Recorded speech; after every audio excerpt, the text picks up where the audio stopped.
Hi, my name's Chris Fry. I'm the producer of Mayday. Mayday has been around since 2006 originally. Ben and Caroline, the writers, first wrote episode 1, came up with the idea and wrote episode 1 in 2006. For them it's been a long process from when the original idea was conceived to actually it being shot and then almost being finished. You know, it's about the disappearance of a girl who's 14, 15, and it's about the kind of paranoia and fear that strikes through the heart of the community. It's not about the police investigation. It's really about how this small community is affected, and you are constantly, I think, throughout the series thinking, they did it. Oh no, they did it. No, I think they did it. It really taps into a lot of everyday things, but heightened. So like the fact that when people see what they want to see and how wrong they can be, but they can really convince themselves and see something and piece it together to match that. And kind of, you really see a bunch of people becoming their own detectives. And the recurring theme is all of these characters suspect someone close to them, and it kind of torments them. But it's got a quirkiness about it, and it's got an oddity and a slightly left of field, and it's not straight down the line and conventional at all. And I think how we're making it and how it's being shot and is echoing that. The tone and the atmosphere of it, the old English pagan feel to it. It wasn't. It didn't feel like any other sort of murder mystery whodunit. It felt like there was something different to it. When I first read it, the first thing that appealed to me was, it reminded me of was Twin Peaks. And I loved the atmosphere that Twin Peaks had.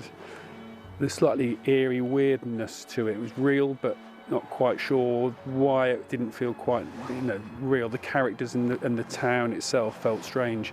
And I just felt Mayday had a lot of similar elements to it. I wanted a director that was going to surprise me, that was going to bring something unusual, different, interesting to it. Brian, I saw some of his work. He wrote and directed a film called In Our Name, which was really, really fantastic film, brilliant performances. And then I saw a piece that he did on Channel 4. It was one of the Black Mirror series, and it was called The Entire History of You.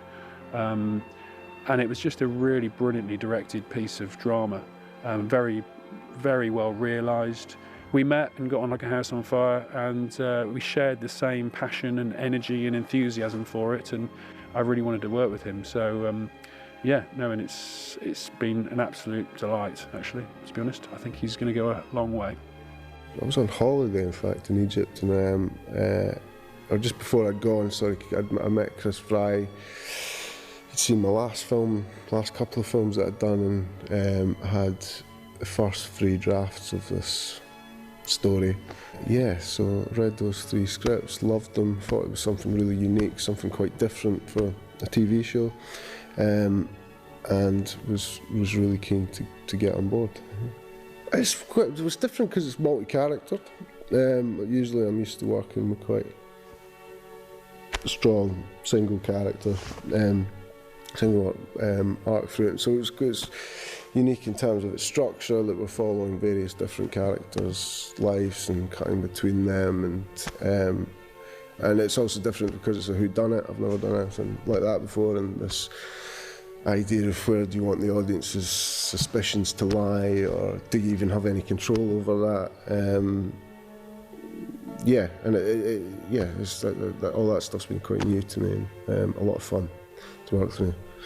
I love working with actors, and that's maybe one of my strengths.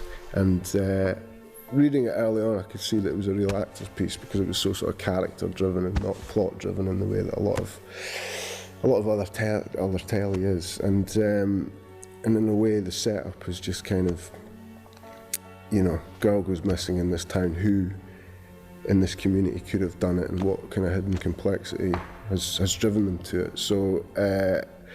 So I was really optimistic that we would draw decent, a really strong cast together, and we have. It's interesting, the casting process, you know, bringing the director Brian Welsh on board. He had lots of good ideas, and Andy Morgan, the casting director, who was fantastic.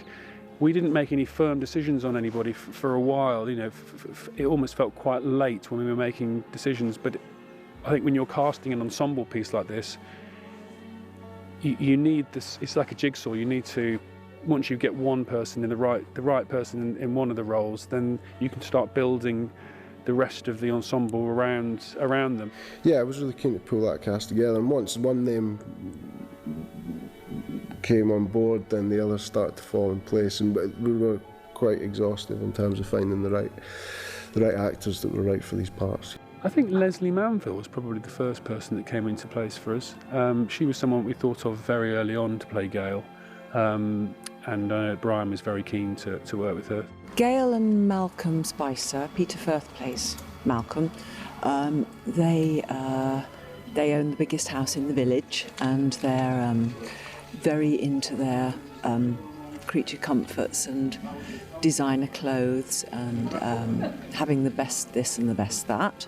Like a lot of characters in Mayday, they're kind of hiding. There's this veneer of a happy life, of a successful marriage, and actually, you know, it's what the murder in the story does for most of the characters, but Malcolm and Gail particularly, is it kind of peels back the layers of this struggling marriage. And yeah, I think a lot of the characters, the sort of skeletons come out of the closet, you know, that kind of thing. My name is Sophie and I'm playing Fiona Hill. My character is one of the people that lives in this small village community that we live in, and she's married to Alan, and she has 3 children. She's an ex-police officer, and she's married to a police officer who's still, you know, on duty. There's a girl goes missing at the beginning of this series, and she is at the forefront of sort of trying to work out what's happened to the girl, and using her old police skills to kind of uncover the truth. And I just thought this would be really interesting, and there's an unusual sort of slant on it. And then I went to go and meet Brian Welsh, and I really liked him, and I'd worked with Chris Fry before on a Tsunami, which I did a few years ago, so I knew the producer as well. She has given up work to look after the children, and I'm going through quite a difficult time at work at the beginning of the show, the kind of top part of the story, because someone has accused me of excessive force whilst on the job, and I find it quite stressful, and I'm brought in front of a commission to investigate whether there's any thing to the claims. But otherwise, you know, he's quite a good, you know, family man, and he's, you know, nice cop, good guy. What happens within the story is, you know, it sends this, you know, if someone disappears in your community, it's more than likely somebody in your own community who's done it, and a young girl. And like if you think of, you know, a horrible real life case like the Soham murders or something like that, you know, people are suddenly looking over their shoulder and going, maybe this guy's not who I thought he was, and then that actually is taken into the homes of the people in the show, where people are starting to look at their husband or their father and start to question their behaviour. Whatever dysfunction might have been there in the first place suddenly gets exaggerated out of all proportion. Linus and Caitlin are really key to it, and they've got a lot to do in the story. And we knew that they were key to making it work. So Andy Morgan, the casting director, did lots of pre-casting sessions with just him, going around drama schools, theatre clubs, National Youth Theatre, to try and find, you know, try and see as many people as he could. So he saw quite a few hundred boys and girls of the right age to see whether we could narrow it down. We saw Max Fowler and we saw Layla, and pretty much we knew that they were the people we wanted to go with, and luckily we got them. Yeah, she's a 15-year-old girl who is quite cynical about life, and has a very close group of friends who are boys, but doesn't really hang around with girls. So she's more of a tomboy, without being a cliche tomboy, and she. In this series has to deal with the fact that her twin sister has been murdered. So it's kind of denying anything that she really wants to be, which is open and talking to anybody and listening, and she has to do that in this series to kind of find out why and what's happened.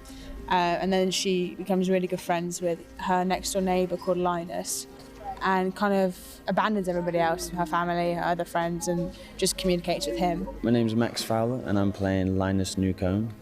He's a real loner, but purely by choice. He has a very unique outlook on life. And yeah, I mean, he's very selective with who he hangs out with. But it's nice though, it's in those moments that it unravels who he is, and he opens up to only a few select people. Some of the scenes are obviously a lot trickier than the others, because you're just a normal teenager, so you're not an adult, you're not fully functioning, you're still really quite rash and not rational. So it's kind of doing those things, but with really challenging situations, I suppose. But yeah, so it's been really hard, but it's been really, really great, really great. The first day, I came on and did the first scene and was like, oh, that went well. And then the second one took us about 15 takes. And I was like, oh no, I'm terrible. And you want to really reassure them that they've made the right choice. So yeah, that was pretty terrifying. But then the more you work, you realize that's just how Brian works. He'll do a lot of takes until he gets what he wants. And so I grew to love it. And now, if I ever do anything that is only like 2 takes, it freaks me out. I think at this stage, I'm still very young, so I've still got a huge amount to learn. And I think the best thing you can do is be open-minded. And Brian's, he's brilliant. He really pushes you. I've been amazed how talented the young people are. It's very, very. I get a sort of thrill, really. I mean, this scene we're shooting today, and Lila, she's just done the most amazing speech about the death of her twin sister, and it's very, very moving. And I get very blown away by young actors nowadays. They're working brilliantly together. There's fantastic chemistry, and 2 fine young actors. Today we're filming a big scene in Ep 5. This is the memorial service for Hattie Sutton, the girl who's killed in the story, and it brings together all of the characters in a sort of claustrophobic environment where Hattie's twin sister delivers this eulogy about sort of the way that her sister's death has affected her, and in a way we see through this how her death has affected each of the characters individually. There's lots of stuff going on in the congregation. It's not just about the memorial, it's about our characters and their relationships with each other in the congregation, basically. A character, Seth, he spends a lot of time in the woods. He's got a condition that affects his mental health at times. So he bursts into the church interrupts the memorial service just after Caitlin, Hattie's twin sister's eulogy about her, to basically say that he knows where Hattie is and he knows how to save her. I saw her cradled in a tree of life. She was not dead. She was not dead. She's changing. She will come back. You know what I'm talking about? You understand? I'm not explaining. I'm just explaining.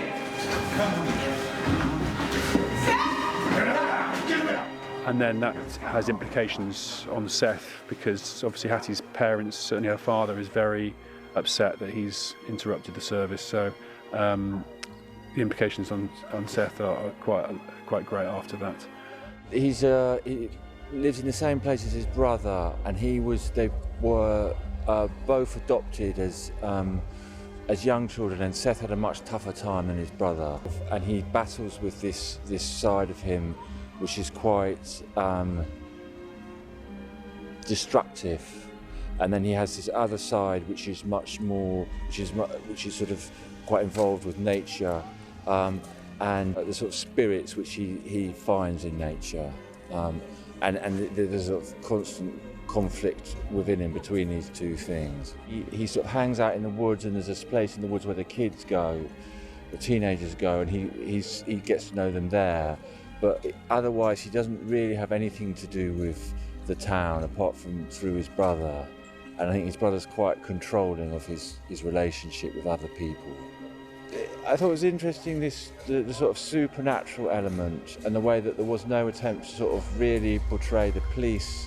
It wasn't a sort of procedural, and it also had this other side to it, this sort of supernatural side which becomes stronger and stronger, and I thought that was quite intriguing.